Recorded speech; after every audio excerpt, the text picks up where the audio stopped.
This episode is brought to you by Bottle Rocket by Phillips. It's the bottle rocket you don't put in your pet's butthole, but in your mouth hole. Let's start the show.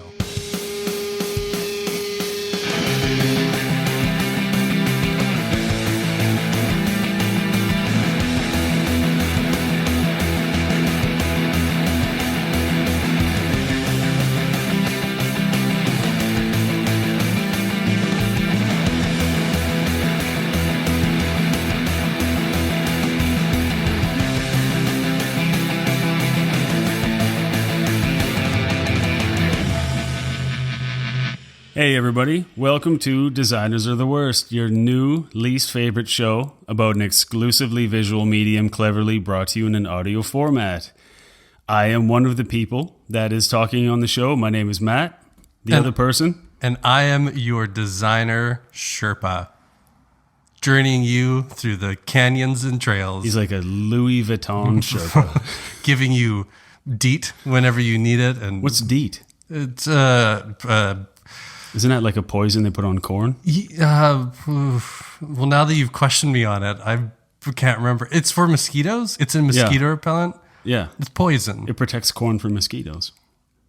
No, Sure. It doesn't. No, I don't protects, know. No, it protects people from... All right, anyway. Welcome back. If you were at the other one, then you are a champion. Hold on. Yep. I didn't even say my name. Oh, go ahead. Sorry, got distracted. In DEET, my name is Marcus Farrell. I thought your name was Deet and you said it a bunch. Mr. DEET. So this is episode 2. The first one was very long, very unlistenable and rambling. This one's going to be nearly as long, but probably much more cohesive. Today we're going to be talking about the relationship between beer and design. We have a guest on today, which is a rare designer. He's an artist, a super accomplished artist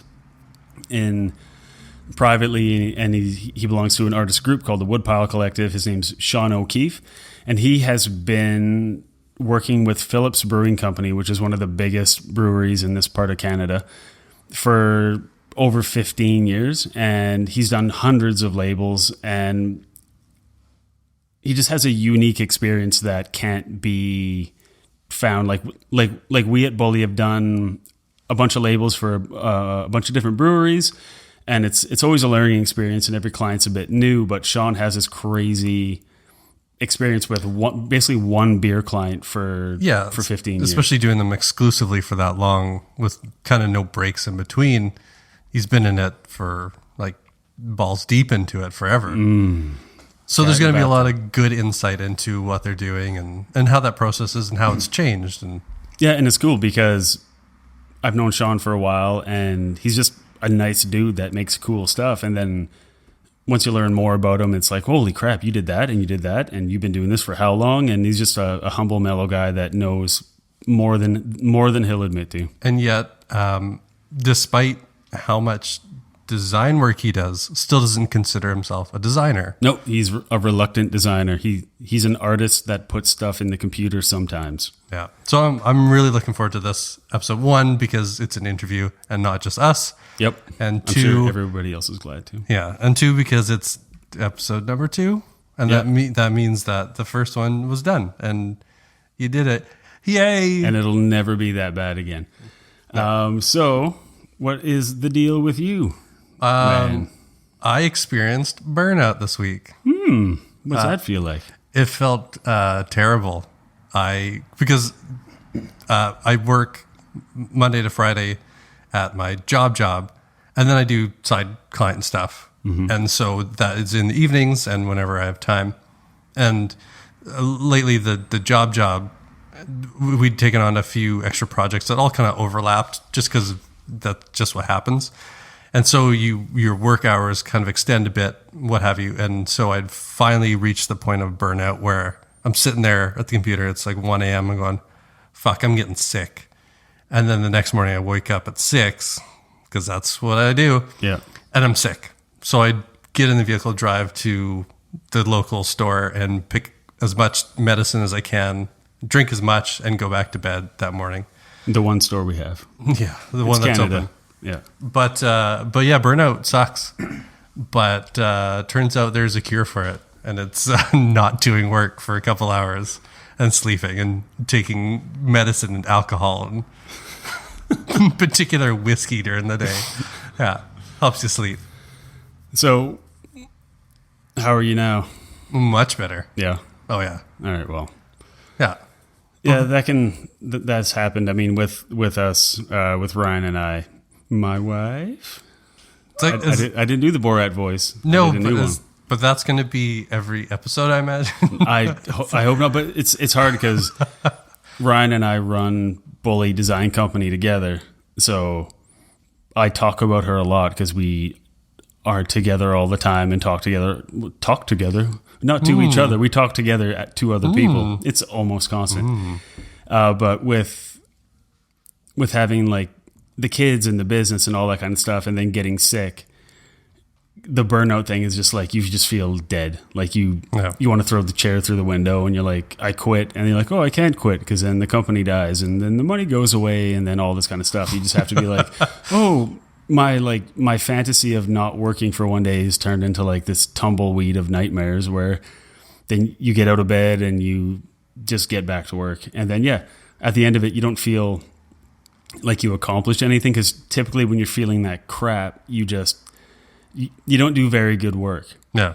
You can put in a 10-hour day, and then at the end of it, you basically accomplish an hour and a half worth of shit, but you spent 10 hours feeling like garbage. So like I would rarely sleep like you did. I would just be like, well, it just has to get done. It has to get done. And I just drive myself into the ground and feel like garbage, and the work comes out like crap. And then as soon as I feel better, I just want to redo everything. Well, like this weekend coming up is a long weekend due to wonderful Canada Day. It's Canadian Independence Day. And I felt guilty for being like, oh shit, I have 3 days off. I felt that today. Why do I feel guilty? And then my life partner, Jen, told me that she's working one day this weekend because she gets an extra day off. And so I was like, great, I get 8 hours of work I can put in and not feel guilty. That's fantastic. That's a problem. Yeah. Or is it the lifestyle? But it's kind of like the Sylvester Stallone Cobra movie where crime is the problem and he's the solution. So maybe design is a problem and you're the solution. Yeah. No. No? Was his name John Cobretti? It was like really close to Cobra.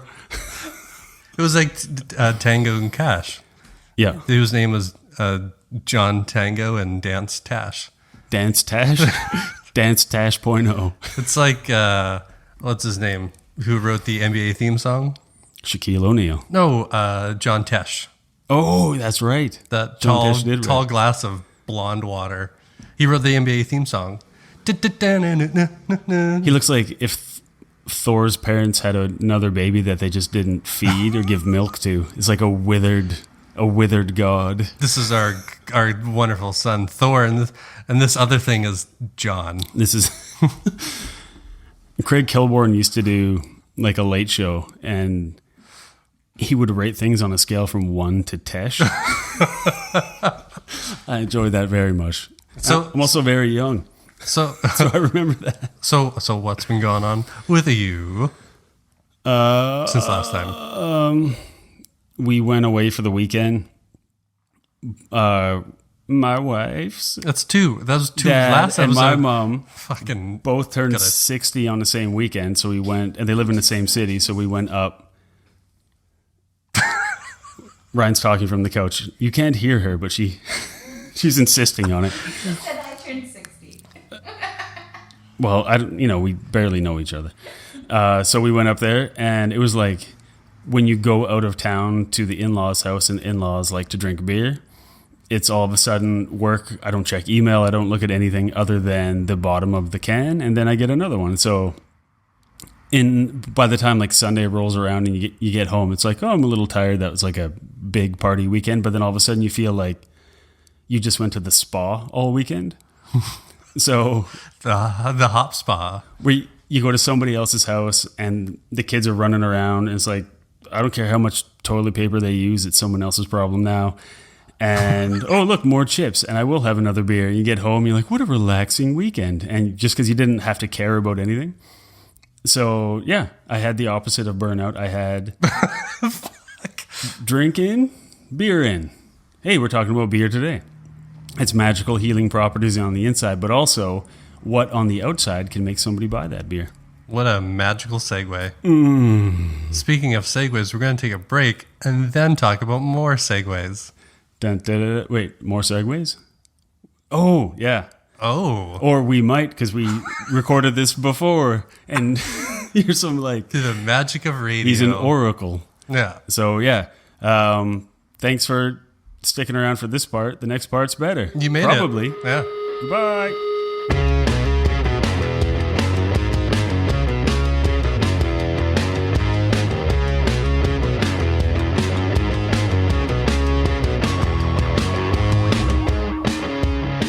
Welcome to the interview part of the show. That's the most awkward segue I've ever heard. No, the most awkward segue is the unicycle one, where it just goes between your feet. There's a guy in town that has them, and he rides it with full wrist guards and elbow pads and helmet. Yeah, it looks like the old BC comic. Yeah, it does. Where the guy used to ride with the one stone wheel. Yeah. And it's funny I mentioned that, and nobody knows what I'm talking about. Yeah, no. I've never seen that guy. BC, the comic in the newspaper. Oh, I've seen that comic, but I've never seen this dude. The Segway guy. Yeah. Oh, I just want to shove him. He goes down the sidewalk just like shushing like a. Is that what in skiing? Shushing, yeah. Yeah, he's shushing like motherfucker, wearing like the almond bike helmet and like full like. He's like an 8-year-old rollerblading at the skate park, but he's just like leans forward and it only goes between his ankles. There's no like bar to hold on to. So his core must be incredible. There's a bunch of guys kind of like that. Yeah. But I like to imagine that they all sort of hang out. There's there's that rollerblader guy. Have you seen him? And he does that full yeah, he's beautiful. Scoot. He kind of scoots back and forth, and he puts his hands together and cups them and makes that like that owl sound. Yeah. He's just like whoo, woo, woo, as he's going along, and I thought it was just like, oh, he did that. But then I've seen him multiple times, and that's just his thing. It's like he didn't do that. He does that. Yeah, that's him. Holy fuck! So between the unicycle guy and the rollerblader, there's some alternative transport. I think the unicycle motor guy would be more of a target if he just crossed his arms while he went around. I just want to see him like reading a book. Like, I'm bored of my useless technology. There's a guy on a hoverboard that acts like that. Like, what? There's no big deal. Yeah, and Back to the Future too. They're used to it. But Marty McFly freaked the fuck out. What's this? So, everybody, we've been talking about what we're going to be talking about today is beer and design. Now we're talking about labels, we're talking about branding, we're going to talk about how people perceive things on the shelf, all that kind of stuff. And we're lucky enough to have somebody in town here who's done more beer labels than anybody I've ever known and will probably ever know. And his name is Shawn O'Keefe. Welcome, Shawn. Thanks, man. Marcus, say welcome. Welcome. There you go. Thanks, Marcus. So yeah, it's give us the half an elevator ride about yourself. Island born in Cowichan Valley, and then moved to Victoria in around 2001-ish, I think. Am I lying? Yeah. Yes. Yeah. There's no fact checking on this, so. No, my first born was 2001. I moved here like in the mid-90s and got a job working in a screen shop, and then working out of that screen shop, building like t-shirt designs and things like that. Yeah. Just started to meet different clientele, taking on freelance design work on the side there, and then met a few guys that were involved in craft beer, and then started working on some poster design for the Great Canadian Beer Festival. Mm-hmm. And then through that, started taking on more actual like brewery jobs, like doing can design and label design. And when was that craft beer time? That was obviously before this huge spike. Oh, yeah. I think it was like, that would have been, 2001 was when Phillips came on the scene. Yeah. And that was my first, like, actual, like, building some of the early, like, corporate logo stuff. And so you were involved with Phillips from the get-go? Yeah, with Phillips, yeah, for sure. So for everybody listening, Phillips Brewing It's in town here. It's gigantic. It's really awesome. They have a lot to do with art, music, everything. Like they're super involved in the city.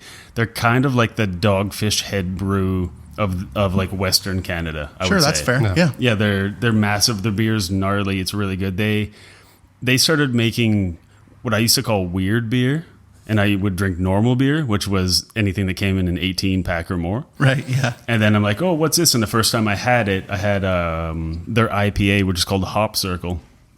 And it took me like 3 hours to get through the 6-pack because I'm like, this is the weirdest thing I've ever had. Yeah. And then later that night, after it was gone, I actually wanted more.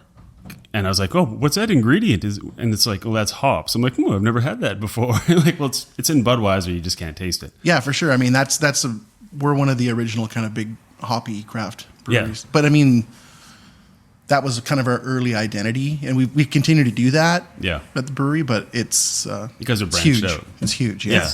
Yes. So you've been involved with Phillips since 2001? Yeah. That's crazy. I didn't know that you have done like absolutely everything. Pretty much. I don't think there's really anything that I haven't done for the brewery as far as like branding and beer labels and stuff like that. Yeah. So correct me if I'm wrong. There was a time. It was actually the first time I'd heard of Phillips. Was it the Blue Truck Ale that had to change its name? Yeah. What was the reason for that? Red Truck Brewery in That's Vancouver. what it was. Yeah. So we had a beer called Blue Truck. Yeah. But then their whole brand or their whole brewery identity was Red Truck. And so they had a problem with us using. Yeah. So that was the first time I'd heard of Phillips, and then I loved the Blue Truck stuff. And it's like, oh, Blue Buck, I don't get it. Yeah. And then as it grows on you, it's like, yeah, it's a staple of it. Yeah, it's been for around sure. forever, right? Yeah. And so what was it called? And we don't want to get into the whole history of the Phillips thing. People can find that online. But for sure.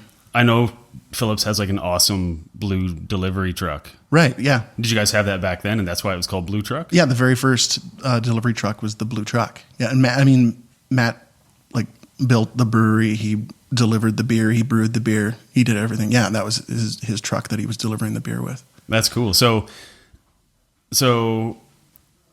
I mean, there are so many things I want to ask you about because honestly, like you've like conservatively have done 200 beer labels. Yeah, I think it's a lot more than that. Well, last year was it? Didn't you do over 80 last year or something like that? Yeah, it was around 80. Fuck.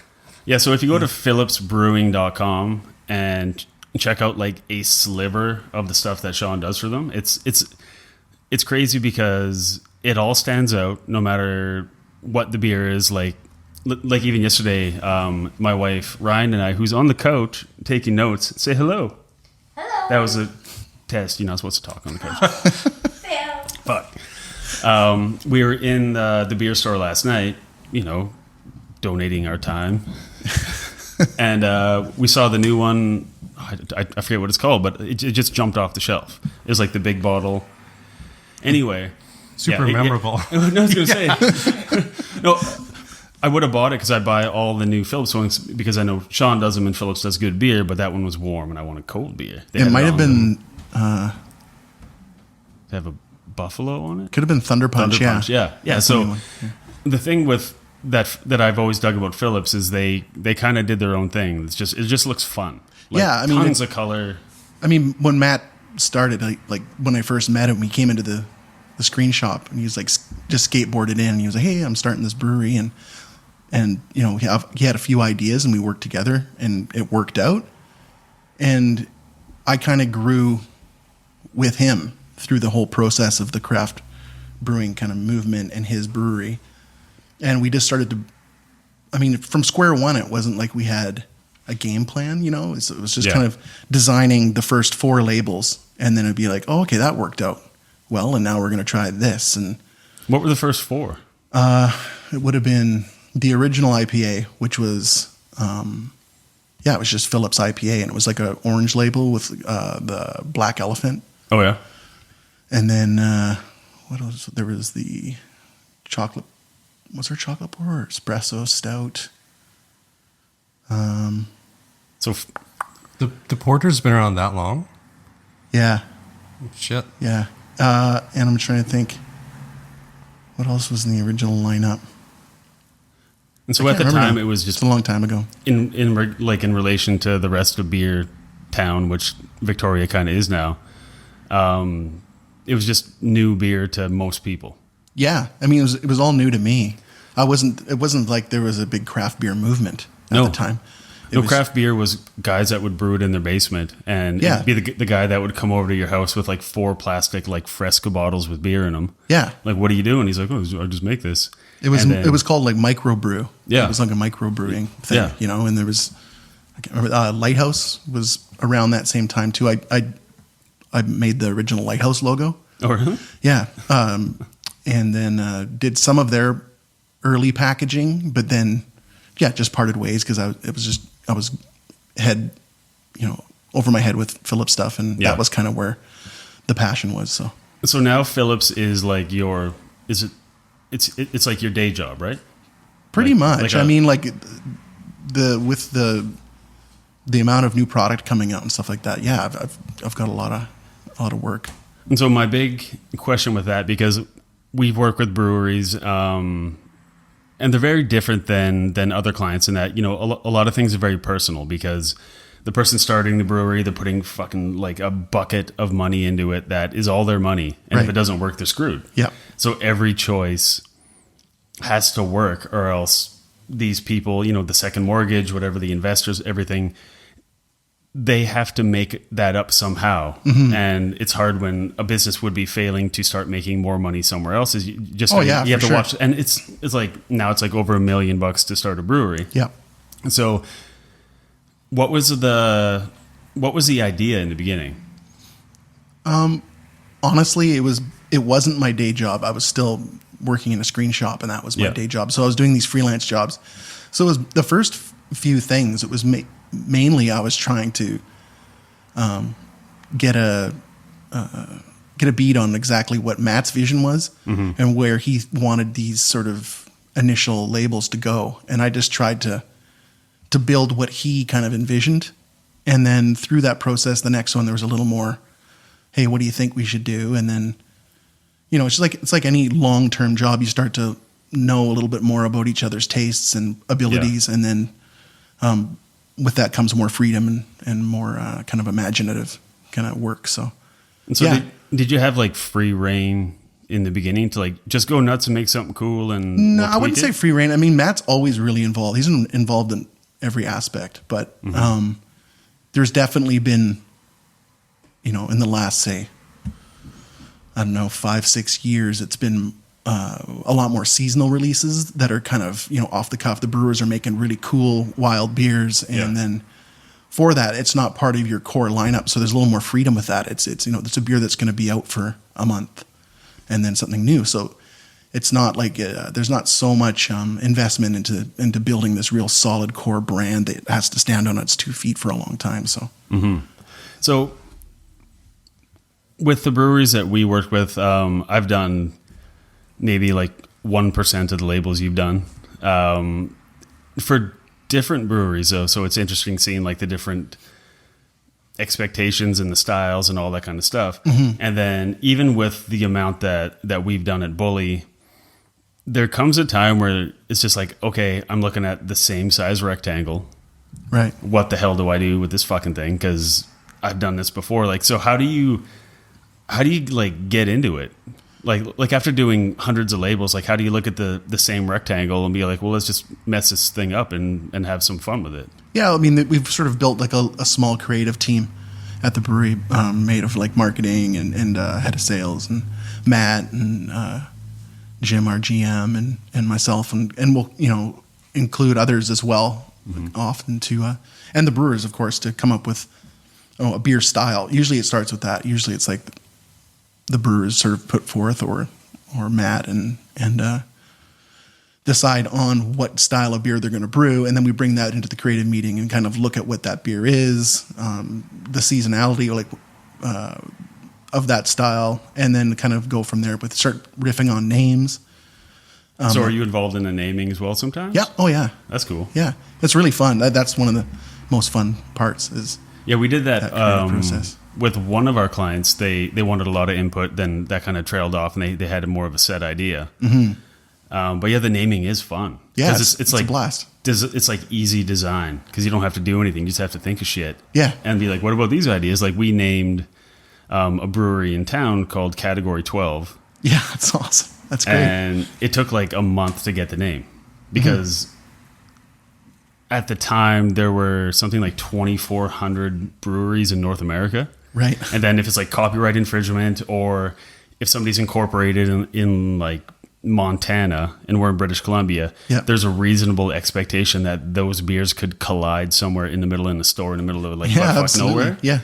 And then all of a sudden it comes down to who was there first. Yep. And then they sue the other person and it's just like this huge thing. Oh yeah.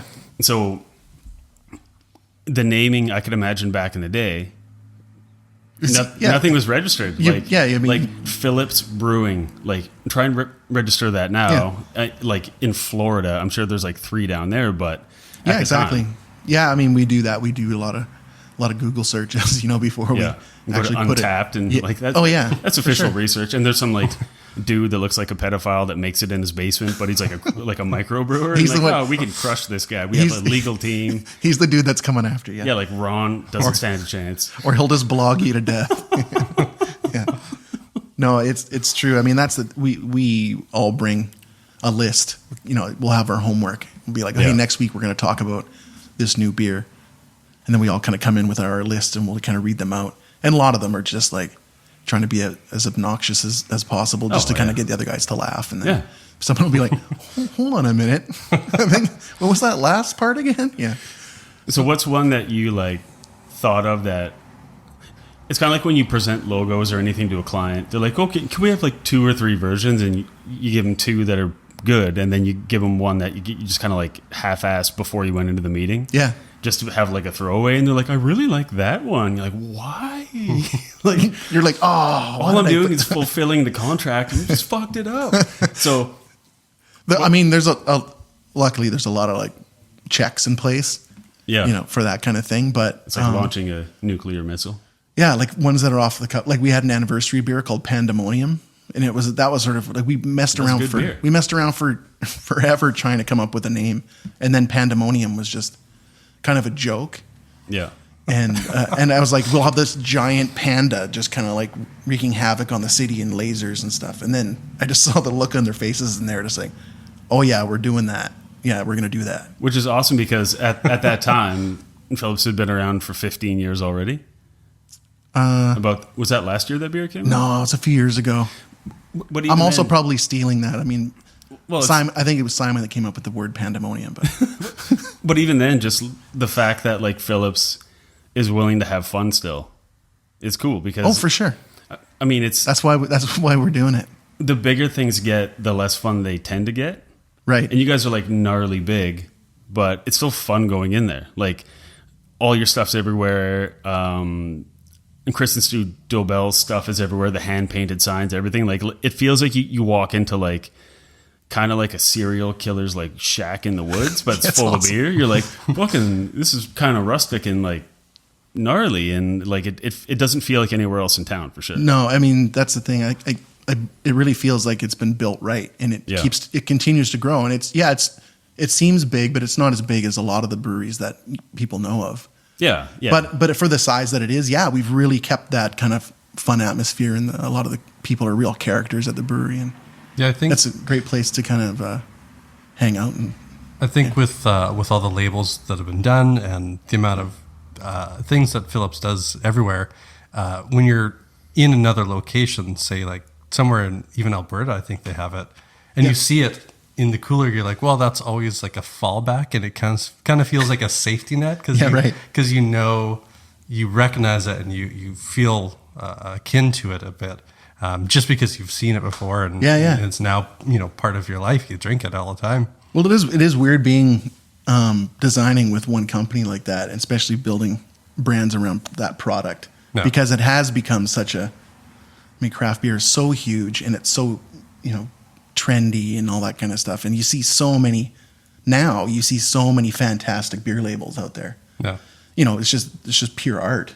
And you're looking at it, you're like, wow, man, like it is really changed. Like you when you go into a off sales place, it's just there's just a wall of craft beer. Which is the funny thing to me is it doesn't feel like beer when it looks like that. Right. Well, that's the other thing too. Is I mean, I love art, but as far as branding goes, you kind of have to you build design around identity about what the core and the culture is of a company.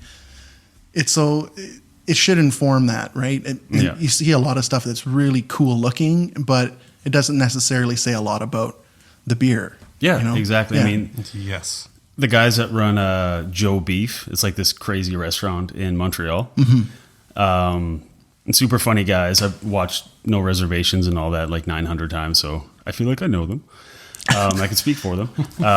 One of them said, in regards to like plating food and how they put like gold leaf and shit on it and whatever, and how that doesn't make it taste better. He said, art goes in your eye, food goes in your mouth. Right. Yeah. So, and some bottles are pretty, but beer should be the thing you enjoy in the backyard that you're not marveling at. It's beer. It should be fun. Like, we're drinking Phillips Bottle Rocket right now. It just looks like a good time on the can. Yeah. It's just like, oh, I can tell like there's like a bottle rocket coming out of it. There's like an explosion. There's sparks. It's like knowing Phillips, this thing is going to be hoppy. There's going to be like a burst of flavor. Yeah. And it just looks old school and fun. And it's hard to describe, but it makes you want to grab it off the shelf. It's a very summer appropriate beer to have with you. Yeah. Fireworks, summer beer, they all go hand in hand. Fireworks summer beer. Yeah, and it was around just building it around like old firecrackers, like that kind of the old paper, like lady fingers and that. Black hats. Yeah, black hats. Just looking at the simple, trying to break it down to something very just clean and simple. I mean, there is actually a bit of stuff going on. There's some like dot tone and stuff like that. But yeah, as far as just other beers that we made, some of them are more character driven, as far as the core identity. This is more of like a word mark with just kind of cool stuff going on. One of my favorite ones that you've done, and anybody listening, just type in Phillips Brewing Electric Unicorn. When I heard the name, I was like, all right, I'll check it out, whatever. And then you see the bottle and like the lettering's all lightning and the unicorn's in space. And it's just like, fucking put all the beer in me because this looks like a good time. Yeah. And that's what it should be. Like when beer's pretty, Yeah. to me, that should be wine. Wine's pretty. Yeah. I agree with that. There's some labels that if you didn't know, you would think, yeah. But also with me, that's based on, and I had some questions I was going to ask you guys. That's based on me growing up seeing Molson Canadian cans in the house and seeing at one point there was actually a beer called I Heart Beer. Yeah. And it was like a white can. I remember that. Yeah. And my dad being a super cheap dude who liked beer would, when like family would come over, like when my mom's family would come over, they drank like a motherfucker. And he would just be like, all right, I'll just buy a bunch of this crap and I'll feed it to these monsters and they'll go home. But I remember that can from when I was a kid. So last year, Ryan, hello, Ryan. Hello. Don't talk. Ryan and I were asked to go to do an event in town called the Art of the Beer Label. Yep. It's weird. I'm sure they asked you. Did they ask you? I don't know if Emerson, the guy who organized it, knew you. I think so. Okay. I think so. And so anyway, it was a talk. I don't do a lot of stuff. You do a lot of stuff. That's why you don't do a lot of stuff. Right. Yeah. Yeah. So they asked us to go up and do like a 20-minute presentation on beer label design. And I was like, well, I'm not going to get into like tools and shit and whatever that we use because that's to the regular person drinking a beer. That's really boring. This is how the sausage is made. And isn't it more delicious now that, I tried really hard. So what we did is actually we came up with a survey, and I have like 8 friends on Facebook. So we put it on Ryan's Facebook and she has like 300. And we came up with a few questions that were just like rapid fire kind of things, just to get an idea of what sticks in people's mind in regards to beer. So first one was, and Shawn, I'll ask you first, what beer do you remember when you were a kid? Well, my last name is O'Keefe, so it was O'Keefe's Extra. Carling Stock. O'Keefe. Yeah. So the little like the flat like flat top Yeah, cans. cans. Yeah. Yeah. It's high test. Yeah. With like the peel off thing, or did it have like a proper pull thing? No, I think it was. I think it was the sort of peel back top, Yeah. if I can remember. Yeah, I think it was. Yeah. Like the old like sunripe juice. You know? Like if you pull off the little tab, it's just like, well, I have to jam my finger in there. Yeah. And I'm going to get cut. Yeah, for sure. But I really want the beer. Like remember the push button ones? The pop cans where there was like just a circle that you had to push your thumb into? No. It was a terrible design. Like it was just like you're just shoving your thumb into like sharp metal. It was a really bad idea. But yeah, there was those around too. That was like when I was a kid, yeah, it was like in the late 70s, kind of early 80s. Yeah. Yeah. So Marcus, what about you? It would be Mickey's. Mickey? Oh yeah. The little stubbies. Yeah. Oh, yeah. That was always something that stood out. I mean, my dad and his friends had beer all the time, but the Mickey's stood out because it was different looking. The little bottles? I'd never seen them before. Of course, to yeah. them that was normal. That was how it used to come. That's But what beer looks like. Yeah. Yeah. But it also came in a green glass bottle, which I hadn't seen before. And it was a box. And they had a wide mouth too. I think there was like a little Mickey's bottle wide with mouth, a wide mouth. Yeah. And did it have like a bee on the box? Yeah. Yeah. That was it. And it came in just like a plain brown cardboard box with like Yeah. Mickey's like almost just like stamped on the side. It was just a green stripe with Mickey's and then the bee. That was Yeah. it. And they still sell it like that. Yeah, and it's kind of garbage. If it's really cold, it's pretty good. I think it was kind of like, for me, that beer was like when like early gangsta rap kind of brought the 40 of like OE, and then like Oh, yeah. and then like House of Pain were the guys that were drinking Mickey's God because it was bless 'em. Irish, had this kind of Irish sort of look to it. Just ruin everything the Irish. Jesus Christ. So I always sort of picture Mickey's beer and then picture House of Pain. You picture Everlast Yeah. rapping in a Celtics jersey. You You're got it. like, this makes sense to me. I think they even might reference it in one of their songs. I don't know. Oh, they were very imaginative back then. They were. That's a big nose ring he had too. Oh, yeah. Like fucked up big in a goatee. So thinking about that what you remembered when you were a kid. Yep. Like for me, it was like the stubby Molson Canadian bottles. That Yep. was just it. Pretty iconic, yeah. And now anytime I see a stubby bottle, like, hey, now in a retro bottle, I'll buy it. Right. Because I want it. Yeah. Because it looks cool. Yeah, right. I mean, that's huge. That's a lot of companies now are doing that, like bringing back, like Molson's bringing back those Yeah. old labels and old packaging, and yeah, because that's kind of hot again. Yeah. And so now what would your kids be reminiscent of, like when they're older and they're in the store and it's like, oh, Dad used to buy these like gigantic bottles of beer or whatever it is. Like, what do you think the thing of now, like in our region, we're like in the Pacific Northwest, whereby we can see Washington State from the beach. So there's a lot of beer here, a lot of breweries, a lot of like the big bomber craft beer bottles. Yeah. So what would your kids gravitate towards because they saw you have it now?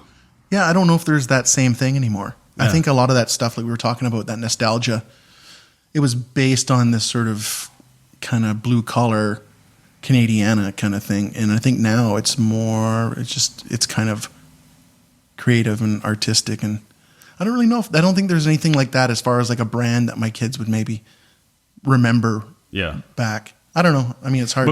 But then if they moved 4 hours away, that brand may not exist. Right, exactly. So it's yeah. like, what I found and what Ryan and I found when we did that talk last year was nobody's embracing the gimmick anymore.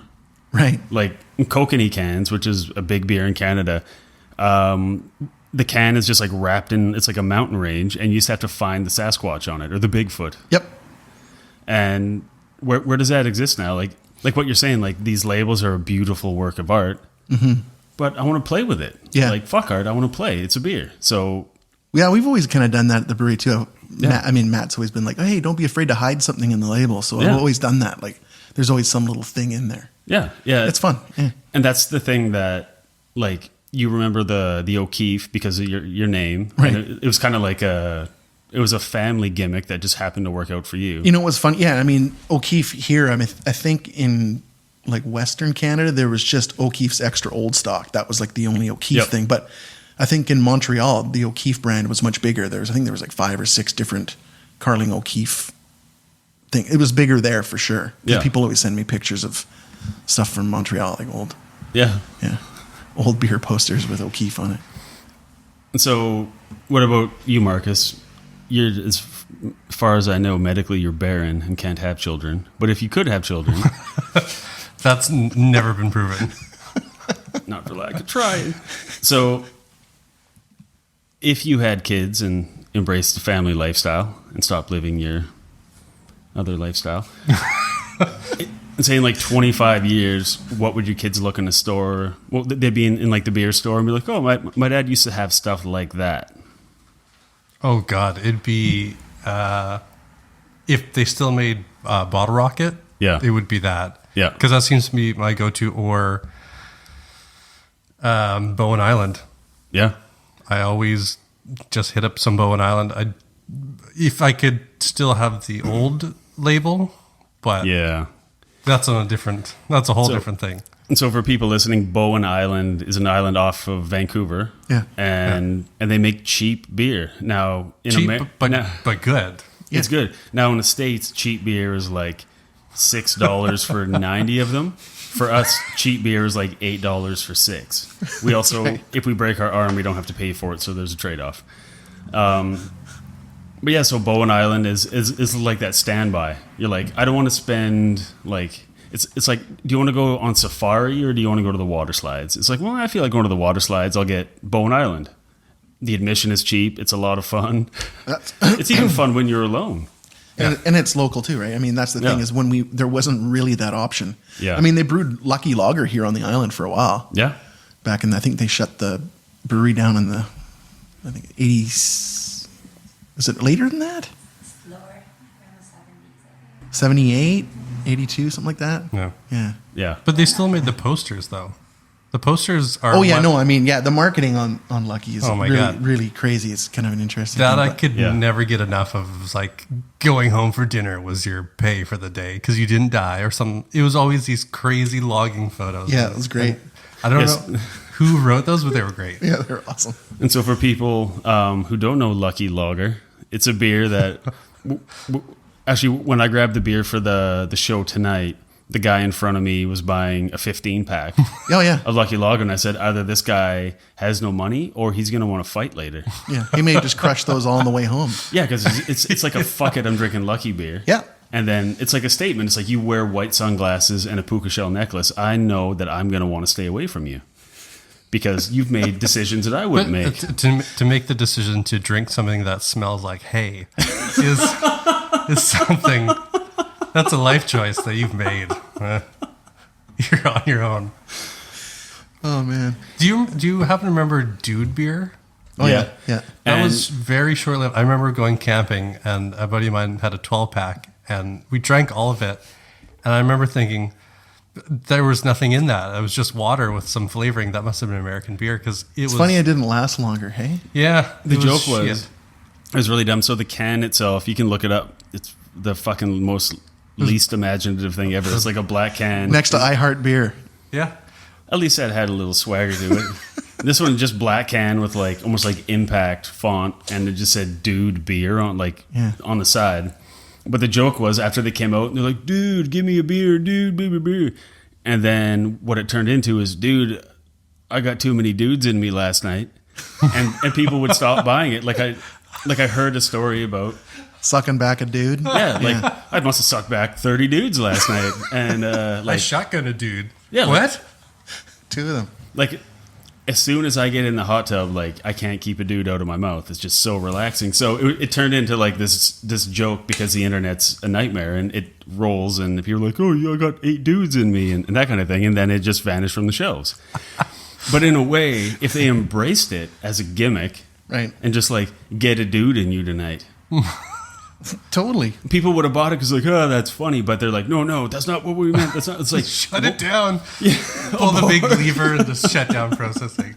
But that's the thing. Is like once the public takes it and they turn it into what they want it to be, not negatively, let them have it. Once you start like rejecting things, then all of a sudden people don't want to buy your shit because you're an asshole. So at Phillips, have you guys ever had that where something went out and it didn't go over how you planned, and then you guys just like yanked it or rolled with it?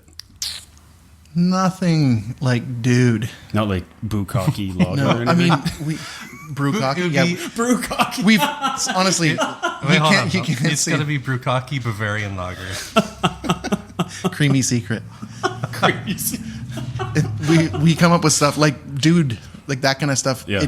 People come up with those ideas, but usually about 4 or 5 minutes later, someone says like, "Oh, had a dude in me," and everyone's like, yeah, okay. Yeah. So let's move along.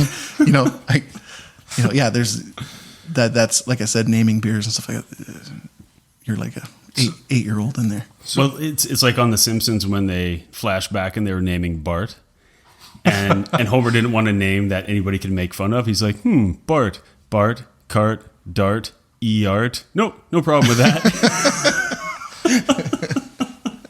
So from the beginning, when you were with Phillips to now, has that process changed then of the label design, like from start to finish, and like the obviously since you know kind of what Matt is looking for and what you kind of more efficient. Yeah, so obviously that's how you can pump out so many goddamn labels. But the process is still the same because it's so fun. So we do that. Like I mean that's something that we intentionally try and keep. All those kind of things that really make the.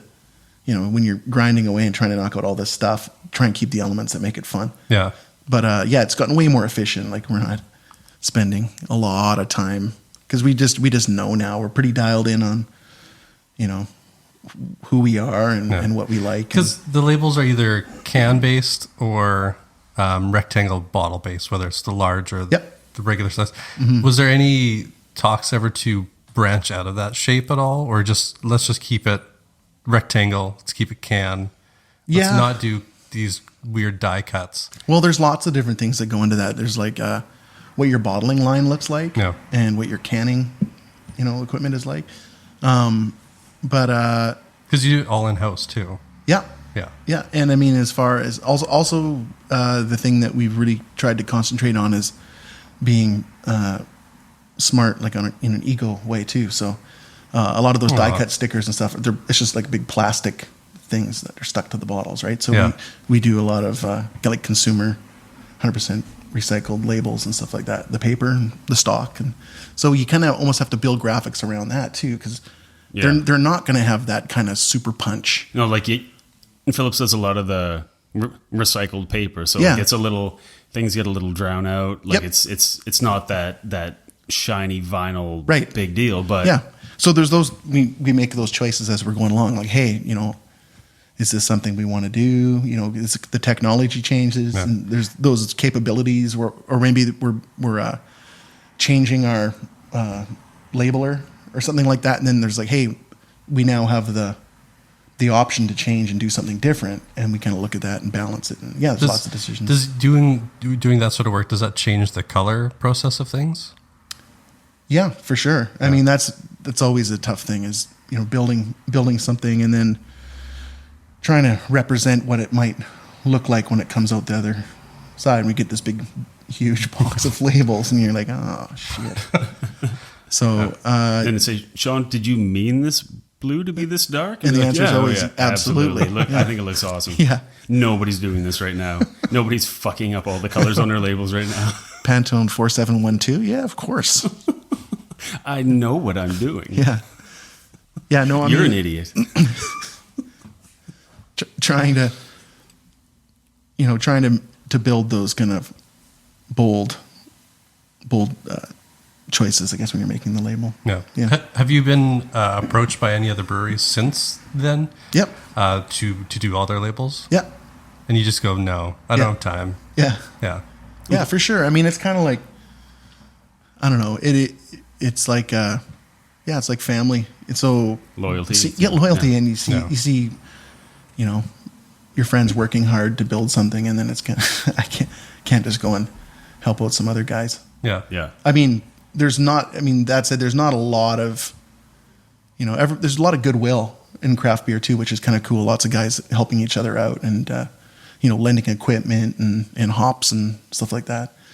But as far as helping build a brand for another company, I after a certain amount, like I said, in the early days, I was doing some lighthouse stuff, and it was just, small potatoes, just like little freelance gigs here and there. And I was just starting out doing freelance. So, every dollar counts. So I was doing Yeah. that. But as soon as it started to build and I could see what Matt was making, and it was kind of like, oh man, this is really cool, and getting more involved with it, then you just kind of make that decision. Like, yeah, I'm just going to make stuff like that for them. Yeah. And I mean, I've done lots of other stuff outside of craft beer, but yeah, I usually almost always turn that stuff down.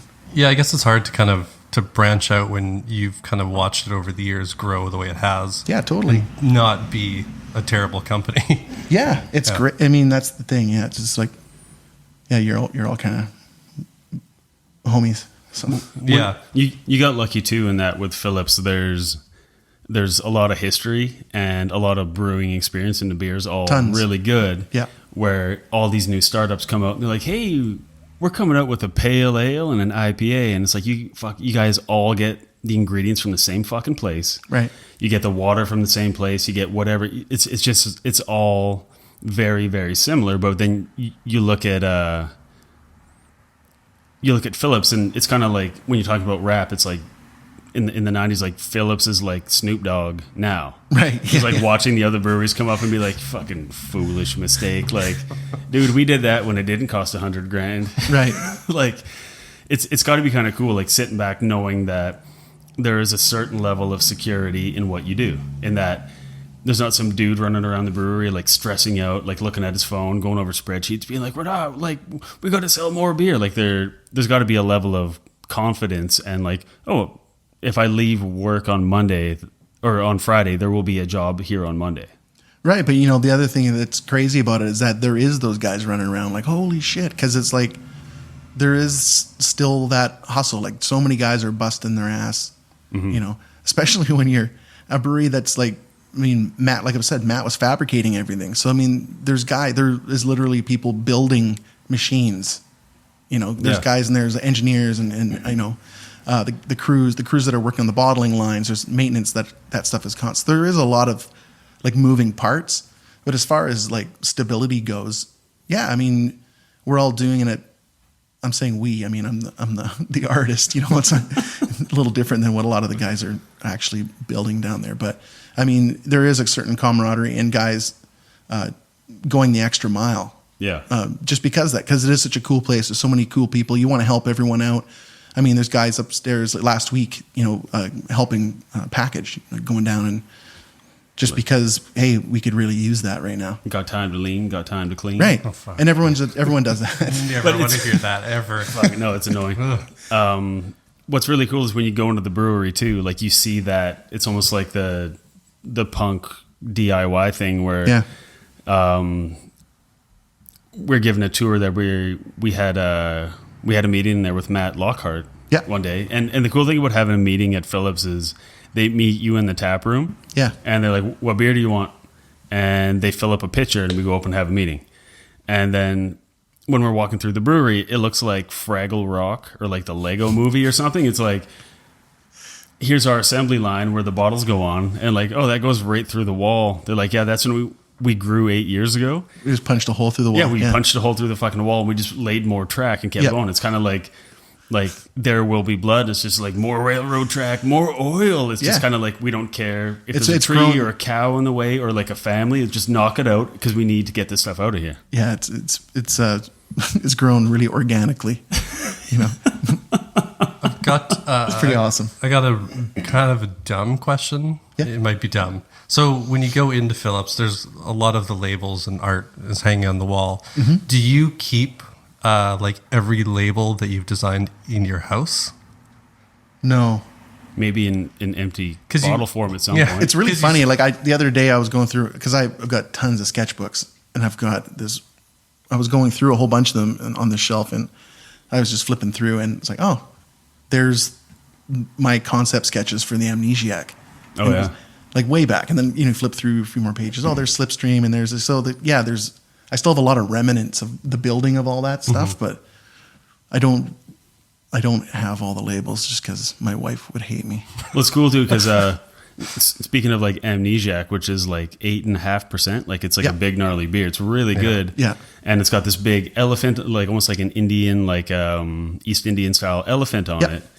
And now that's like hugely painted in the parking lot on the wall. Yeah, and the Dobell brothers and I, we just got down with some spray paint. Yeah, they're going to one be weekend.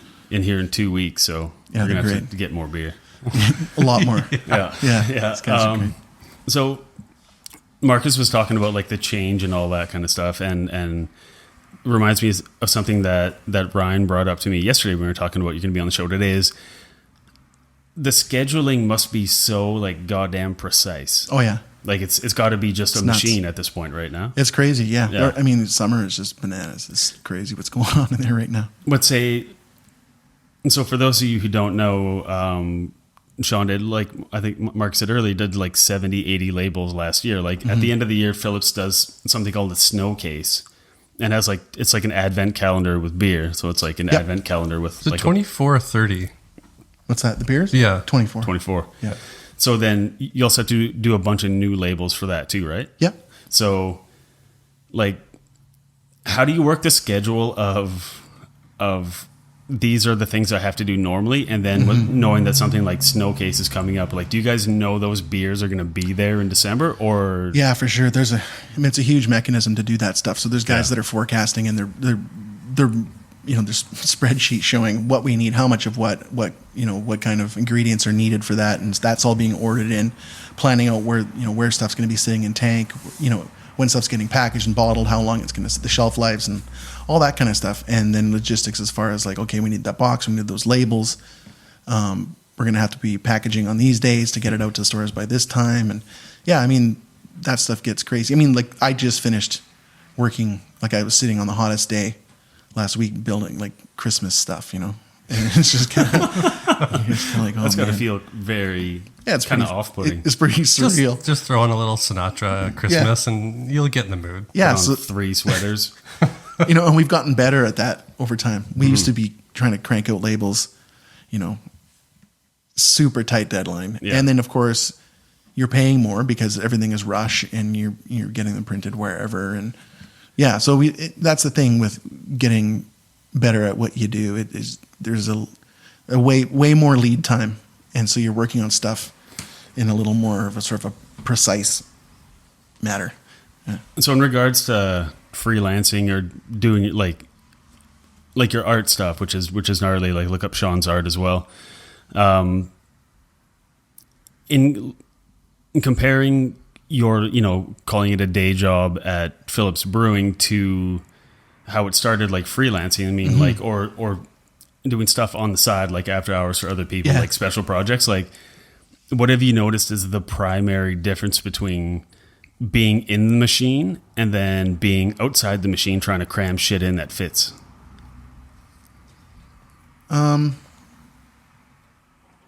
Because you're in a unique position. I don't know anybody else employed by a brewery since its inception that Yeah. has done 100% of everything for 16 years. And Yeah, it continues is. to It's do super. everything. It's super unique. It's Some- really cool. I 'cause- forget sometimes that it is unique. Yeah. You're the electric unicorn. Yeah. Exactly. I guess familiarity and the fact that what you were working on yesterday and what you stopped working on yesterday, when you start up the next day, you're in that same spot and you're just kind of like powering through, and you've got your list of stuff that you're knocking off. There's not so much jumping around and hustling Yeah. like that used to be, because I'm sort of more of an artist at heart than I would say than like a designer per se. I would say, so a lot. I enjoyed getting into something and sort of sticking with it and seeing it through. Whereas a lot of the early stuff, you're just cranking stuff out and you're jumping around and you're trying to, make a living out of doing, building fucking brochures and Yeah. really shitty logos that are designed by like 12 ladies that, nothing, Designed by committee? Yeah. Nothing is worse than having sort of like these 12 people sitting in a room somewhere that you're not even a part of. Yeah. And then them coming back to you and going, so we were talking. We really appreciate your time. Yeah. You've been great on email. The sketches were great. We're going to keep those. How many hours have you put in so we know what to pay you? Yeah. Oh, I'm being fired right now. It's just that kind. That is one of the beauties of being around for a while and making cool stuff is that you start to get that secure feeling of like, I don't have to say yes to everything. Yeah. And those, you don't have to make those sacrifices where you're looking at what you're building and you just feel dirty and terrible. Yeah. Because it's just the worst. and you look over and they're just so happy and you're so sad. Yeah. Well, I've always, well, not really anymore, but I always did freelancing on the side from a day job. Like I've never worked in a studio. I've never worked for really another designer. I just kind of always did my own thing. Yeah. But when I was working just like regular jobs, then I would design on side. And then when we had a family, it became more important to take on that side shit. And I burned so many bridges because I was looking for like the creative thing outside of work. Right. But I took on too much. Yeah. And then you end up taking on projects that suck. Like I think it must have been, I don't even know, like 12 years ago or something like that. I was hired to design a website, and it was for penis.com, which I was like, oh, this is profitable. Seems legitimate. And the whole thing was just like, I came up with a campaign where it was like I photoshopped like a Speedo, but with like an extra large like junk area. Yeah. And then it just said like, why not? It's just like, be proud of what you have, because it was about like male supplements. Oh my God. And then all those ideas got rejected. They're like, we're not trying to make fun of them. I'm like, no, you're trying to say they're going to have a huge dong and they're going to be super happy. They're like, no. We want a photo of a guy in a lab coat and a clipboard and all this kind of stuff. And they wanted something just really like medicine-y looking, which made no sense. And then when I got paid from it, I had to go to what turned out to be like, the guy was like a porn distributor. And I went into his office and he had stacks like I'd never seen, I guess, porn even in like a video store, but they come in like way bigger boxes than a regular VHS at the time. I'm very young. Was there an air mattress in that? Like, So this guy's office had like a ledge all the way around, just kind of like wainscoting, whatever, but it's kind of out from the wall. And all around the room were these stacks of porn and just these like names and just like shit I'd never seen before. And I must have been like 20, early 20s at the time. And then in the corner, and then the guy's like, oh, come on in. And he has like the full like shirt unbuttoned, like the stripper appearing to be an adult dancer or whatever, working as a secretary, not even knowing how to answer the phone. And I get in the guy's office, he's like, she's pretty hot, hey? I was like, oh no, do you have my money? You ever thought about making films, kid? Yeah, you got a sweet face. It's your penis. You look like you got a big one. And then I look around the office and there's Did he try to pay you in pills? Oh God. and cocaine off of its naked stomach. And there was like stacks of porn all around the room. And then in one corner, there was a giant ceramic owl. And in any other office, it was like, oh, guy likes owls. But in this one, the owl became very off-putting because it wasn't porn and everything else was porn. It was a camera. That's what it was. It was two cameras for eyes. Who are you? Yeah. So, yeah, just that knowing that you don't have to go to like the porn owl to get paid. You just like go to work. I would. I absolutely would. But yeah. Well, you have to get paid. Yeah. So, yeah, just you mentioned that when you leave at the end of the day and when you pick up in the next morning, like you're in the same mindset because you're in the same place doing the same thing. Yeah. There's not as much jumping around because things are more organized. But that at some point has to become like the gift and the curse too, where you're like, fuck, here again. Like I got to get out a bit just to like figure out what to do next. For sure. You have to feel that you're repeating yourself at some point, and knowing the way you approach stuff, that must feel like you're cheating and you want to start again. I guess. I mean, there isn't enough of that kind of creativity and freedom to build stuff that you are kind of building art and then putting it back into a box. So you can kind of stray away from just the menial design tasks where it's like, making sure that your French translations of your ingredients and stuff like that, you don't have to sit there and just power away at that for half a day without getting back to some drawing and working on some, or even coming up with some cool concepts for something. in the future. So I do try and spread it out a bit that way.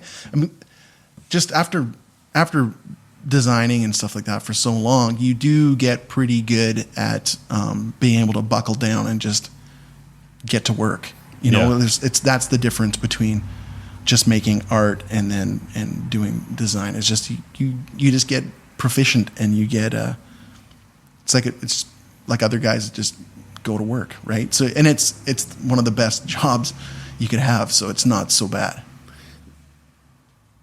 Do you ever get a day when you just think like I can't make a Phillips thing today? I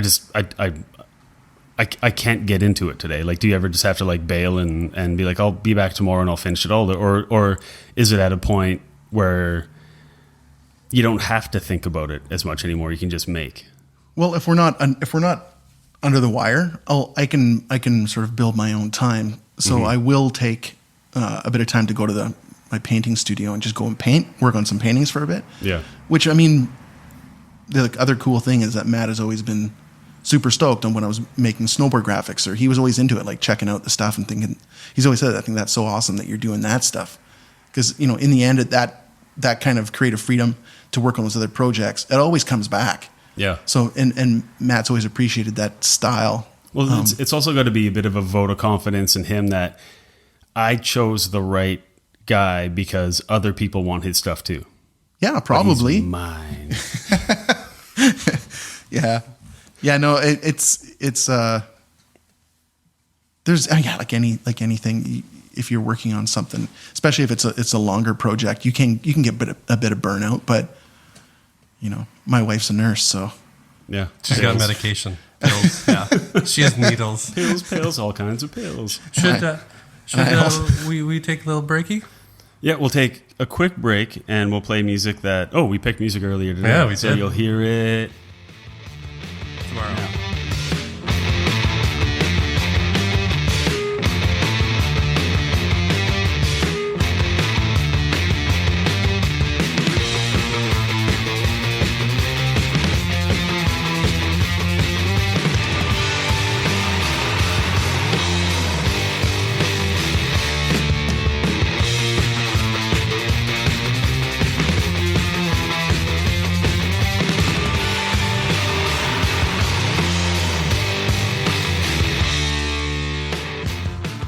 Fun break. Yeah, we had a fun break. We talked about a lot of stuff that we're probably not comfortable talking about on the microphone because it'll get us in shit with our clients, friends, family, and clients again. Yes. So we named some names. We told some tales. Yeah. Marcus talked about InfoWars a lot. Oh man, that Alex Jones guy, he's so buff. He's got really cool ideas. I know he's a little rough, but hear me out. Don't listen to what he's saying. Look at his face. Listen between what he's saying. So we were talking about something before the break. It was probably really good. So let's get into. I just had a couple quick things I want to ask you because again, you're like the electric unicorn, the literal one, in that you're a rarity in that you've been with this brewery since before craft brewing was cool. Right. You've done hundreds and hundreds of labels. You're a gnarly artist. You're one of the rare design people that I've met that acts like a human, like uses a napkin, doesn't just take pictures of themselves. Like there are people that are like robots, or like, I speak to you directly with honesty and graciousness through design and inspiration. You're like, fuck, you're weird. Like, so like I value your opinion on a bunch of stuff because you've been around and done a lot of stuff and seen a lot of stuff, and you still seem relatively happy after having this same design job for 16 years. Yep.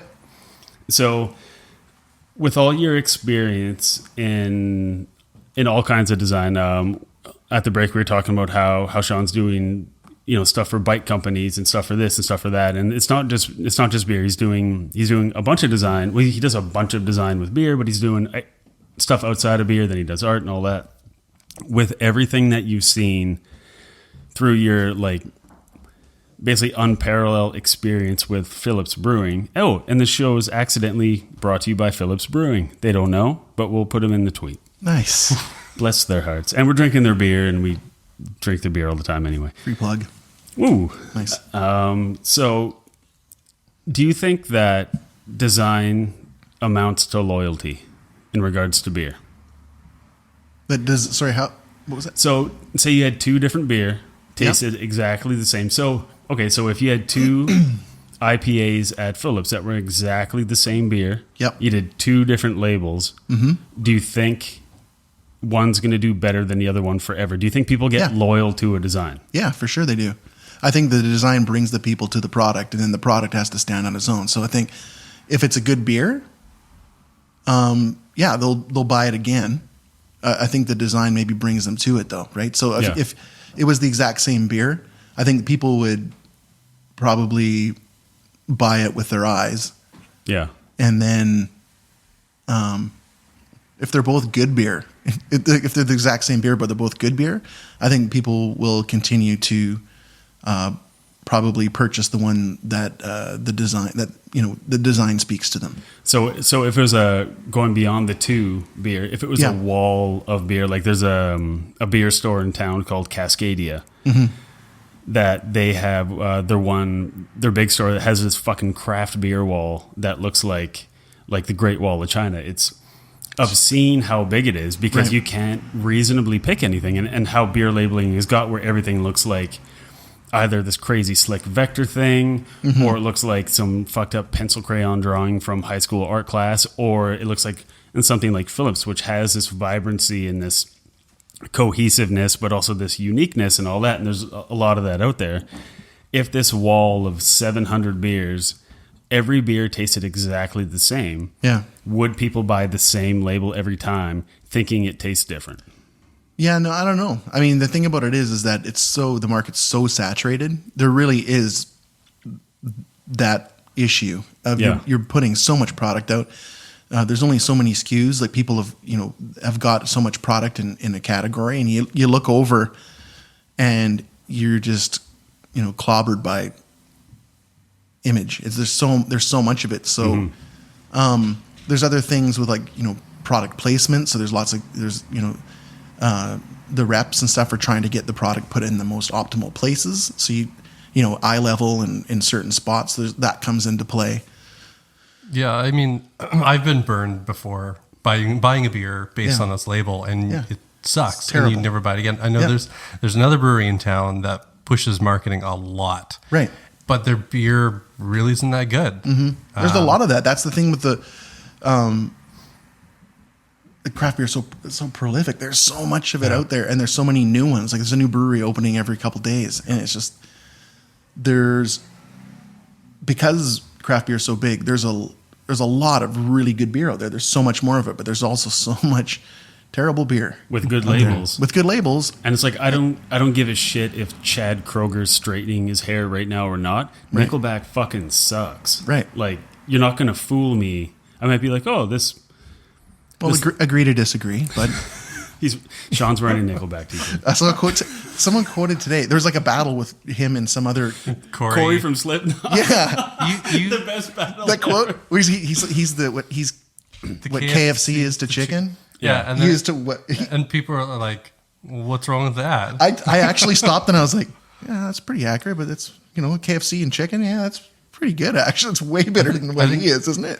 See, then I just want James Hetfield to like Three Stooges style, just crush their skulls together and murder them, and be like, "Fuck chicken," and just walk away. So, anyways, when we're talking about the design and the loyalty and all that, when Marcus said like he's been burned by good labels, and I think we've all been burned by good labels. Yeah. Do you ever knowingly, if everything's priced the same, do you ever knowingly buy a bad label, not knowing what the beer is going to be like? I don't think I do. No, I don't either. Fuck no, it's just I don't. I don't want to hold it. Yeah, I buy a lot of shit based on packaging. You kind of go with your gut on something. You're like, oh man, like that's just so bad. Yeah. And I'm not a super font nerd, but there's some fonts that are so bad that you're like, wow, if they put that on the box, what's inside the box I don't want.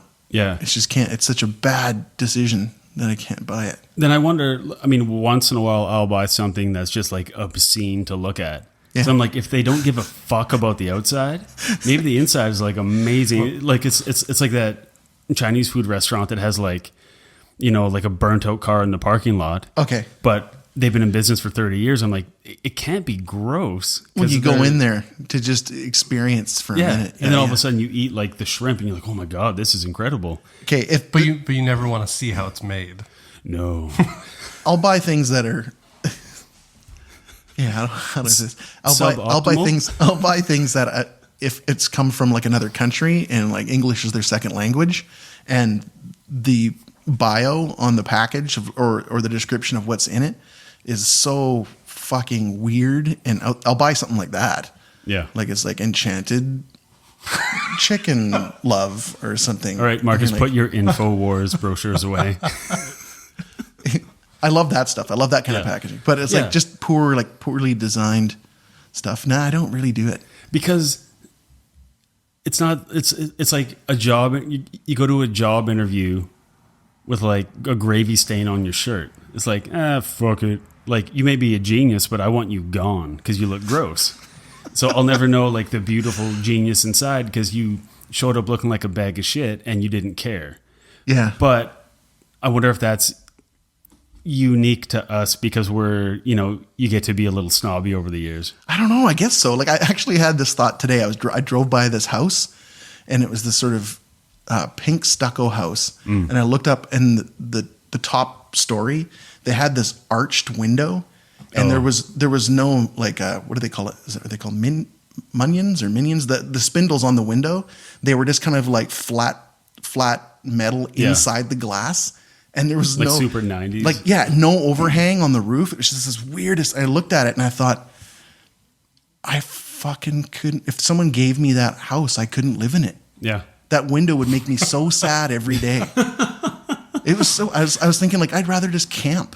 Yeah. I would just fucking tent it rather than live in that nice warm house. Cause that window is fucking terrible. And I started thinking like, I'm driving, thinking, I'll probably knock that out and do this and do that. And it's just like, it's fine. It's fine the way it is, but I just couldn't look at it. Then in your head, the owners are standing in the front yard with keys like, why are you taking this house? I'm like, I'm fucking thinking. I've got this face just I'm menacing. considering it. Yeah. What about you, Marcus? When it comes to like, do you buy a beer with a shit label on it, hoping for the best because it's a style you dig or the price is right? I mean, like we talk about Bowen Island, their old packaging was nonsense, but you could tell by looking at it and the price point that this is where this fits. If it's $7 for 6 beer in Canada, that's really cheap.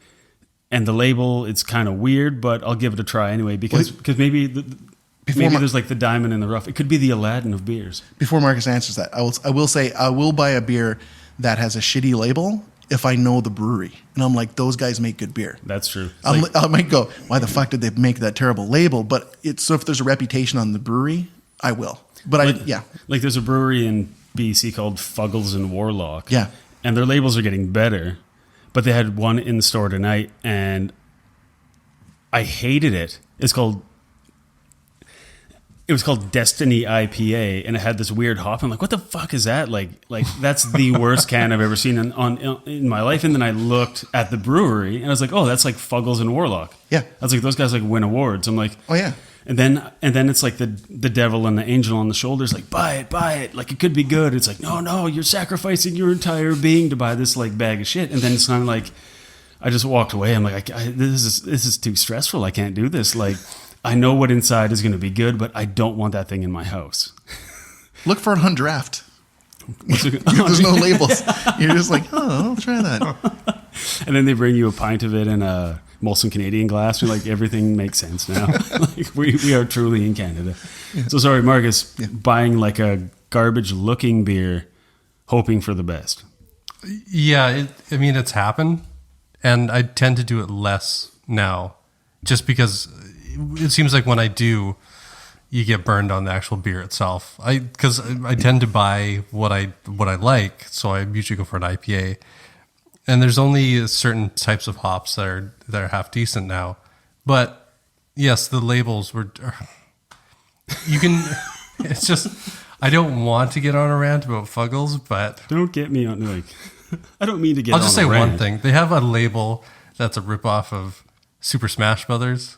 Yeah. And I'm just shocked that they haven't been sued. So I don't know where that was even going. It's not even I just want to make a statement. Yeah. Yeah. That's the tamest rant I think I've ever been a part of. He's on fire right now. He's taking his shirt off. Well, I'm livid. Disgusting. I'm Alex Joneson over here. You know what, though? I think to defend them a little bit on that is that when you make good beer, people, if they do buy that, like you were saying, if you put the label aside and you buy it, the label it almost works backwards. Like you taste the beer and you love the beer, and then you buy it and you love the beer, and you buy it and you love the beer, and then all of a sudden you're like, hey, there it is. That's my beer. And you look at the label, and all of a sudden the label is kind of like, it becomes the good beer. Yeah. It's funny. So like, I mean, I've seen a lot of their stuff, and it's not my taste, but I get it. It's nerdy. It's like, and these guys are like beer nerds. These guys know what they're doing. Oh, yeah. And the beer's gnarly. Yeah. It's so good. Yeah. But there are times where I just want to email them and be like, can I help you? But then at the same time, I'm like, I'm such an asshole. And that's, designers are the worst. Like, I can fix all your problems. I'm like, you guys are consistently coming out with new beers with labels that I don't dig, but I'll still buy because I know your beer's good. Right. So why do you need me? Right. Like, no, you made good beer. Yeah. It's word of mouth. And they never, the only beer I've ever seen that's put like anime characters on a label, they don't want to be Budweiser ever. Right. There you go. Yeah, exactly. That's their shit, and they want to stick to it. And like, if you don't like it, then go get your anime porn from somewhere else. Yeah, your octopus love making beer. Tentacle porn. Yeah, but the thing is, like, if you can't get past this, then you're not part of the club. Well, and that's fair. That goes back to like almost homebrewing. Yeah, and homebrewing, it's like punk rock, and it's like when you're in your shitty high school punk band, man, you changed your name every gig because you wanted to make a new logo or design a new font for your patch or whatever, like, so there was that. The last gig was so shit that nobody would show up, so it's like, there's now that we're too. the head pins, and and I remember making homebrew as a kid. Well, kid, yeah, when I was younger, with a buddy, and we were like France. We were stoked to drink the beer, but we were more stoked to make the labels for the beer, and that kind of, there is that sort of shitty handmade DIY thing that can carry over, and there can be an element of that. You can tell that it's been made by just some dudes in their basement, and there's something that is there's a visual aesthetic to that, like that punk rock. We make the music, photocopied, we also shitty make the looking. flyer. Yeah, exactly. So I could see that maybe there is a bit of an appeal there. Oh yeah, and with Fuggles and Warlock, also look up their labels. They're all over the map. The beer's and we're not just talking about Fuggles, but yeah. Oh no, but it's just, that's the example that came to mind, where if they ever did hire like a fancy design company to come in and just kind of gentrify everything and make everything uniform, I would like it less. Yeah, yeah. Because I know they're not doing their thing. Right. Yeah, yeah. That's exactly it. So, I mean, us thinking that everything we make is like, it's going to be good, and people are going to buy it. I mean, it comes down to what the product is, not what it looks like. So yeah, for sure. So now, because we're in danger of approaching our last record time, we're going to get into the part of the show, and Marcus has had a different name for it every week. What did we call it last week? We called it Thrift Store, and then you said that Macklemore guy did something near it. He did Thrift Shop. Yeah, he's an asshole. I thought today, call it Grandma's Purse. There's all kinds of shit in there. You never know. There could be mints. It could be a handgun. Cigarettes. Lots of expired pharmaceuticals. Oh, yeah. I like it. Grandma's got a problem. Yeah. All right. So anyway, I think it's going to be different every week. But because you've been patient and you've listened to this one, which I think we can all agree is much better than the first one. I hope Shawn didn't listen to the first one, because that was garbage. I hope nobody listened to the first one. But it's almost like the first, like, we just had to like spaz out and get it out of our system, and now we're more human-like. So anyway, this thing, which I guess Grandma's Purse this week, is stuff we found recently that has made our life easier, better, or whatever. So Marcus always has something written down because he's a prepared man. Only sometimes. What'd you find in Grandma's purse? Dildo. I know that we talked about this. It's got a pull cord. I made it a cozy. It has 10 sayings. I know we talked about this a couple of weeks ago, not on these recordings. Our private recording. On our private bedroom recordings. Designers are the worst after dark. Designers are the sluttiest. I don't agree with that. Oh, okay. I was wrong. I was misinformed about the situation then. So, like I said, we talked about it before, but I want to bring it up again. The Queens of the Stone Age website. God bless him. So, as anybody who knows me knows, I'm a boner for them. He is a boner for them. A standing, breathing boner. So, they've been a huge influence on me musically and everything like that. And also hair color. You have red hair. Sure, and then the Troy's streak of gray through. Yeah. Anyways, so they updated their website because they have a new album coming out. And when I went to it, my first reaction, I thought it was a Flash website. Yeah. It was nothing from today. It was like you go to it, and it's a desert illustration with a TV, and that's it. That's the whole thing. And then you can like turn the channels, and it's just static, and then it'll play a video. And then you can like look at bio cards of the band and then like flip them over. And it felt very Flash and old. You can mouse over like elements on the TV and they just like wiggle for no reason. But like I remember building shit like that nonstop. Yeah. And like the website's like a Jordan throwback jersey. You see someone walking down with like the Chicago and like the scripty font on the front of the jersey and like, fuck, you know what's up. Like This is good. So you get to it and you expect that there's going to be more, and you like trying to scroll and click, and that's it. That's all you get, and it's wonderful because it's not like anything is today for like a band website or anything like that. So if you want to check it out, it's qotsa.com. It's awesome. I do want to check it out, and I've already checked it out. I check it out every other day to see if they've dropped a new track on there. And they haven't since the one they dropped, which I enjoyed immensely. Yeah. Nice. So my thing in Grandma's purse is a loose mint. It's something called Coolors. I didn't name it. It's a bad name, but it's Coolors. It is a color scheme generator. So it's not like you go to color.adobe.com or wherever you go for color schemes. Like if you ever like hung up on, I can't figure out the color for this, or I have no ideas or whatever. It's basically you go to it, it fills the entire screen with color bars, like on a TV, like Queens of the Stone Age, like the old school TV where it's just the color bars. The entire screen is at, I think there's 5, and it's just random. Hit spacebar, more random colors, spacebar, another randomly generated scheme. You like 1 or 2 or 3 colors, whatever, out of it. You can pin them. Nice. And then just keep hitting spacebar. Then the other unpinned bars keep changing. You're like, oh, this is actually kind of coming together. And then once you pin it, you can also adjust levels. You can saturation and brightness and hue and all this kind of stuff and really kind of tweak it. So I've been, with branding, whatever, especially you feel like you get into a rut color wise sometimes. Like, last 3 clients have been similar clients, but the color schemes are kind of bleeding into each other, and I want to get out of it. Yeah. So you just go there and hit spacebar for a minute and be like, oh shit, oh what about that? Oh, what about that? And then what you can do is once you have your scheme all settled, is you can download it I think you can download it as like an Illustrator palette swatch group, like a palette. Wow. And be like, I like this, and then all of a sudden you have this scheme it may not be what you're going to end on, but it's fucking something to start with. Oh, yeah. Where if you're banging your head against, like I'm sure you're doing the hundreds of beer labels, and you get stuck in a color rut where you're just kind of building stuff and you feel like you're just pulling those same colors. Hey, Sean, we have another hoppy beer. And you're like, oh, do you guys want green on it? Yeah, like, let me guess. Fuck my life. But then there's a point where it's like, what else could go with green? What could be crazy? And let's go nuts. So my recommendation is Coolors, whatever it is, COOLORS.com.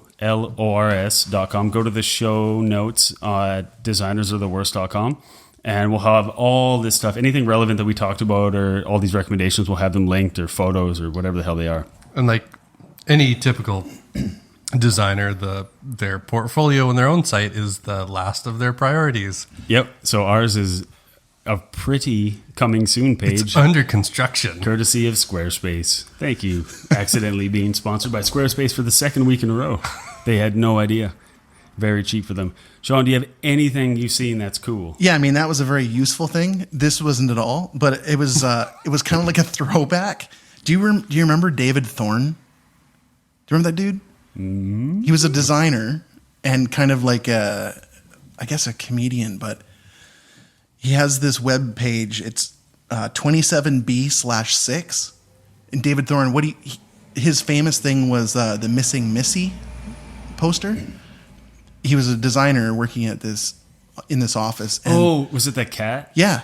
Oh, and it went back like 12 times? Yeah. That guy, that was gnarly. Dude, it's so funny. Like, I was rereading it, and then there's a whole bunch of other ones that are similar, like a guy that asks him to come up with some more logo designs after he's already done. He did like 12 for him the previous year, and he never got paid. So he starts sending him like pie charts showing like the likelihood that he's going to design for him again. And he's like, oh, but I did design you a new logo. And it's just this dude bent over and a guy hammering him from behind. He's like, this represents how I felt and your new company direction kind of thing. His name is David Thorne. And it's 27B/6 is his website. And he's got a book out. It's called The Internet as a Playground. It was his first book, and he's got a new one out right now. Oh, that's right. Like, it's so funny. When I saw that Missing Missy poster thing, it reminded me of, must have been 8 years ago, something like that. I was working at a university as a designer, and this woman had a piece of pizza in the fridge, and it got stolen. Of course, you don't leave pizza. Yeah, that's day one stuff. Yeah.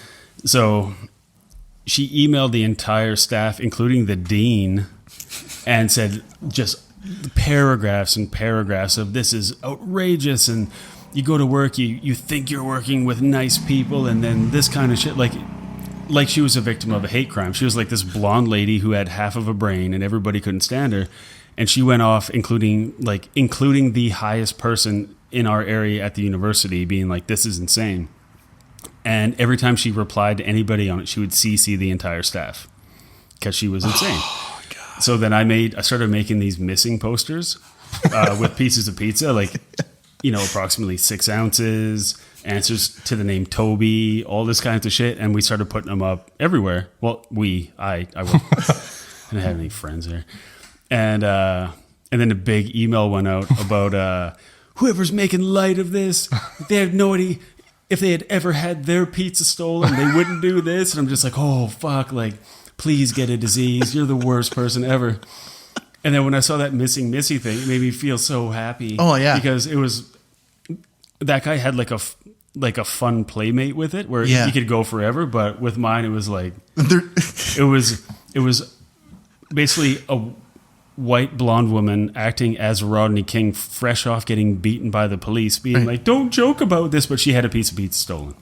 He has, sort of going back to David Thorne, he has, the book titles are what I was killing myself laughing during all that story. So The Internet as a Playground is great. I'll just read a couple. I'll go home then. It's warm and has chairs.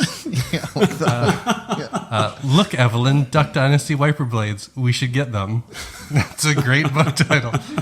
That's not how do you wash a squirrel. And wrap it in a bit of cheese like you're tricking the dog. That one seems really interesting. The other one that stands out that I remember, not the title, but the other little piece was when he had an account that was overdue, and he was getting these letters saying that he owed money. So he tried to pay with a drawing of a spider. I saw that too. And it's so really funny. Good. And she says, he sends this drawing of the spider, and he's like, well, obviously you have to see it, but he's like, what is it? It's something like, I can see that this will be payment, and sends her this picture, like emails her a picture of a spider, and she's like, sir, we cannot accept a drawing as payment, for your $12.65 you owe us. And then he's like, oh, I just looked at the drawing. I only had 7 legs on it.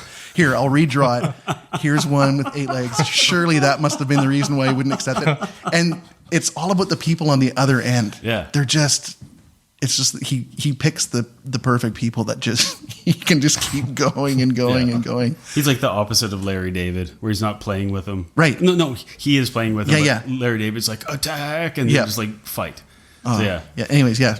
So yeah, for a reminder, check his stuff out again. Yeah, so check all that shit out on designersartheworst.com at this episode 2.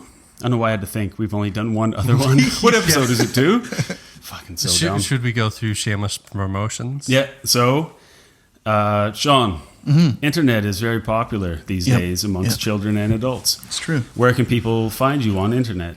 I do. If you want to be found. I want to put that on you. I do the Instagram. He does it. I've seen it. I do it. It's Trust36. And check out, he puts a lot of art, painting stuff up there. And the way this man does a landscape, it's very exciting to me. And growing up where I grew up, and Shawn also grew up, and Marcus grew up too. I could have said all of us, but I took forever. Fuck you. We went to this fucking thing's now. You see enough paintings of trees over the course of your life where you just want to, let all the blood out of the wrist. But until I saw Shawn do a landscape or a forest or anything, they were all bummers, but everything that Shawn does is gnarly. It's the colors, the way you like mimic like depth of field and stuff with like brush strokes. It's ridiculous. So thanks, man. When Shawn gives you all the addresses, go and check out and follow him and check out all the paintings and buy shit from him because he's great.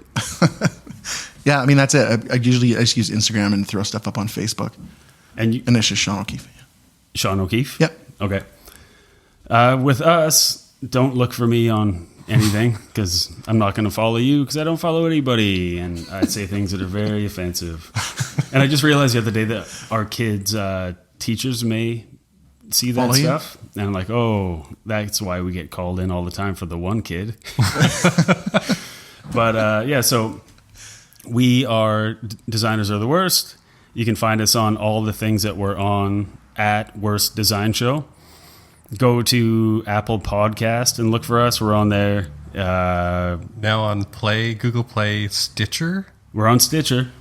We're on heard of SoundCloud it. and whatever. I think that's it. We might be on YouTube at some point, not video-wise. We'll just put a logo up and cheat. Anyway, we're at Worst Design Show everywhere. We're on Facebook at /Worst Design Show. Same with SoundCloud. Again, if you want to sit on the couch here, we're going to put up photos of the couch as I promised last week. It's a nice couch. Ryan's on it. You're going to have to share space with her. But if you want, follow us, direct message us. Let us know that you want to sit on the couch for a recording. We'll give you a beer. You cannot speak. And we'll have some fun that way. So we to be clear, we still have no idea what we're doing. No, I think that's pretty obvious. Yeah. This one's so much better though. I feel less embarrassed right now. I'm further back. Like last time editing, I'd edit out all my weird mouth sounds because I basically had the entire microphone in my mouth. Being like, oh, this will sound better if it's in my esophagus. So anyway, don't listen to the first episode. If you're just joining us and this is your first episode, fucking great job. Never look back. You can also find us at designersoftheworst.com, where eventually we'll have episodes and photos and all that kind of stuff. Want to end every episode asking our guest a question. And Shawn, with all you've done with Phillips Brewing, how much it's grown, how many labels you've done, you're like a pillar there. After 16 years of designing for Phillips, why do you still give a shit about it? It's the people that I'm there with for sure, and it's still the same. It's that same vision of making cool shit and having fun. I mean, it's I mean, that's what we want to do, right? Yeah. So yeah, and we have that same kind of vision of just we're all here. Let's make some cool shit and have fun. I think that's probably about as good as it gets. Yeah.